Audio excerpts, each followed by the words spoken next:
According to Oxford Language, courage is defined as the ability to do something that frightens one. Throughout history, stories of bravery, courage, and valor have often been associated with the actions of men.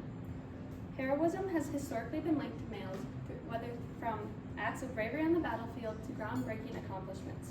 However, a deeper examination reveals a significant and sometimes ignored fact. Women have also worn the mantle of courage with incredible fortitude and selflessness, yet many times their acts go unrecognized or unnoticed. Today, I'll be examining the meaning of courage and whether we need to change our thinking about women and courage. I will challenge the idea that courage is defined by physical acts of bravery and explore the idea that women exhibit more selfless courage and therefore their acts tend to go unrecognized. I'll be looking at the International Women of Courage Award and selfless women such as Eloise Cobell and Simone Biles. I will examine the qualities associated with female courage and challenge the perceptions about what it means to be courageous. My research question is, what is the true meaning of courage, and do we need to change how we think about courage and women? I came to the conclusion that yes, it's crucial to reshape our thinking, reshape our perception of courage, evaluating selfless acts by women as highly as physical courage and bravery, because oftentimes women's acts of selfless courage go unnoticed or unrecognized. The definition of courage has always been somewhat nuanced. Courage, bravery, and heroism have often been interchangeably used to describe physical bravery, but courage is much more than that. According to Psychology Today, bravery is thought to be the quality of a person possesses that is acted out spontaneously without fear. You do not fear, you simply jump into action. The origin of brave translates to bold, savage, and wild. These are the types of acts that get recognized and acknowledged as heroic or brave. Courage, on the other hand, is doing an act despite having fear or feeling frightened to do so. As Psychology Today says, the challenge may create overwhelming fear and may subject a person to ostracism, disapproval, and danger, but one takes action anyways. These acts of selfless courage in the face of fear are the ones we need to intend our focus on and define as courageous. Despite the distinctive difference between courage and bravery, society's perception often conflates the two, focusing on the bold and wild, thus leading to lack of recognition of acts of selfless courage. This oversight is exemplified by the International Women of Courage Award.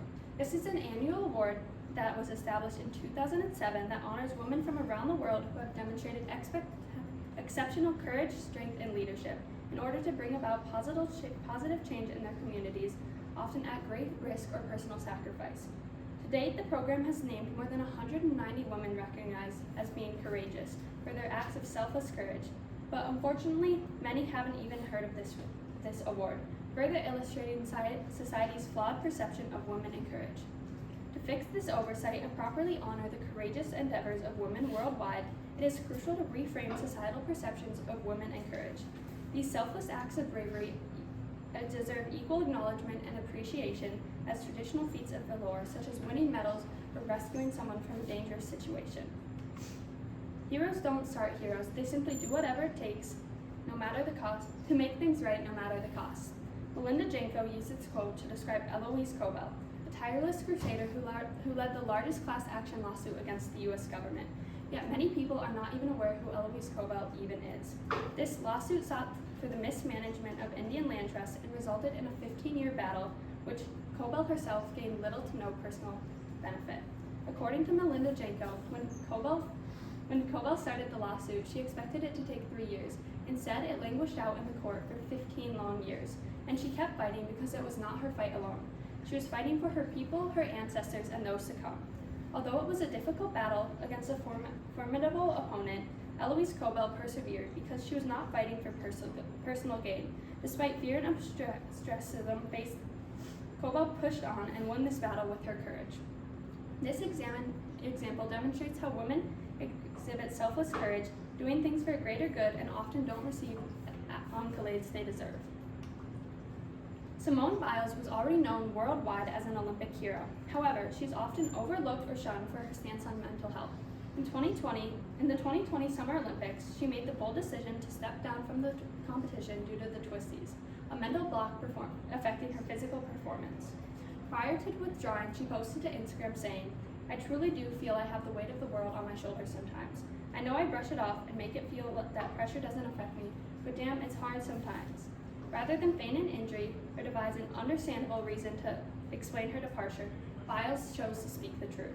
Her mental game was not there, and she could not compete to the best of her ability. Competing would have made her a hero, but sitting out made her a target. Rather than being praised for her selfless courage and putting her teammates' well-being and many other individuals suffering from mental health issues, she was ostracized for doing the right thing. At the moment, and still today, people were upset for Biles for letting the United States down. They did not see her selfless courage for what it was, and placed her values of athletic physical courage, leaving them disappointed. This illustrates the importance of reframing people's perception of courage. We need to recognize Biles not only as an athletic hero for her physical courage, but as a mental health champion for her selfless courage. The solution I came to is that we need to change society's perception of courage. It needs to be expanded to include acts of selfless courage and garner the same level of respect and awe as physical courage and bravery. Stanford research has shown that changing behaviors may be easier when people see norms changing.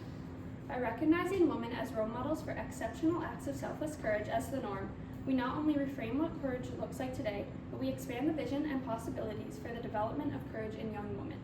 It is important, however, that this perception does not lead to division along racial lines. Men can exhibit selfless courage, and women can exhibit physical courage, and both should be appraised and recognized for their contributions regardless of sex. In conclusion, recognizing the distinct nature of courage and bravery is essential to appreciating the nuanced forms of courage displayed by individuals, particularly women across the globe. By challenging societal norms and broadening our understanding of courage, we can ensure that the courageous endeavors of women receive the recognition and acclaim they rightfully deserve. Thank you.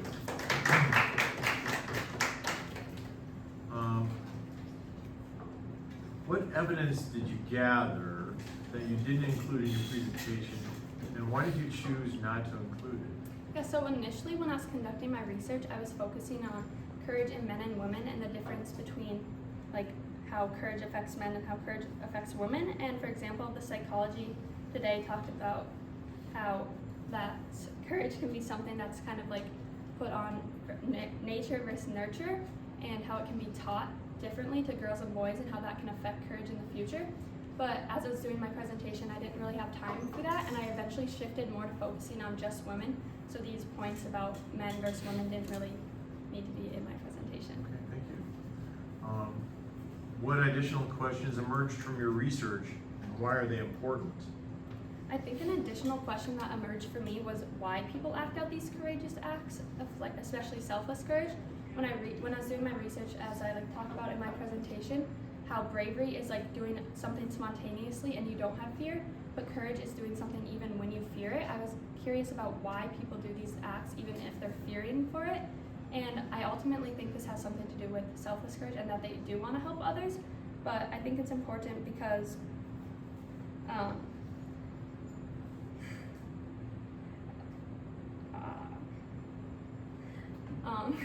I think it's important because it's good to know more behind the science and what's going on in the brain when people are doing these acts of selfless courage. Okay, thank you.